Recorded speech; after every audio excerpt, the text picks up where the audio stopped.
After those last two games that you saw there, today, Brendan Rodgers left Leicester sort of around lunchtime. It's just after lunchtime. Then earlier this evening, Graham Potter lost his job at Chelsea, which means, Alan, just as an overview, in the Premier League this season, there have been 13 managerial departures, which is crazy, isn't it? Yeah, I mean, well, football is crazy. It's more crazy now than it ever has been because of the demand for success, and clubs cannot afford to be in a relegation battle. And as soon as they are, they press the panic button. Sometimes it works, sometimes it doesn't. But there's no surprise. I mean, when you go into that particular job nowadays, you know the laws that come with it, or the rules that come with it. You either win or you're out of a job, unfortunately. There's no time.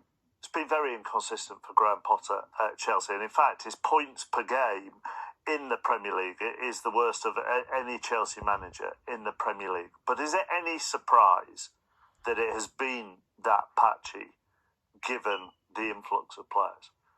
I think most people thought it would have been better than it's been, even with the influx of players, because the quality they have to choose from. You know, the problem he's had is making a lot of changes in terms of tactics and personnel. That hasn't helped him at all.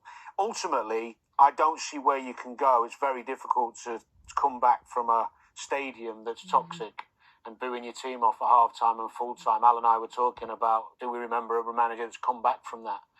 And the Chelsea owners probably sat there and thought, you know what, let's do it now, because they've got no chance of finishing the top four.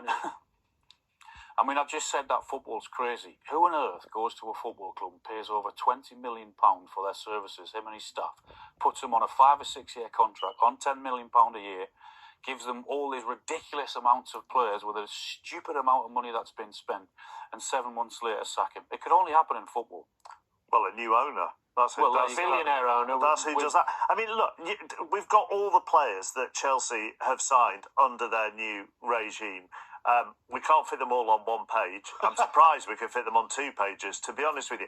But bearing in mind, Graham Potter is known as a man, as a coach, right? As a coach, yeah. And meticulous in his planning, and also very big on the emotional intelligence of players and getting to know his players. Now, you put that massive group of players, one, it's going to take time to get to know them all. 2, how do you plan training sessions when you've got 30, 40 players? And 3, by the way, where's your centre forward? You spend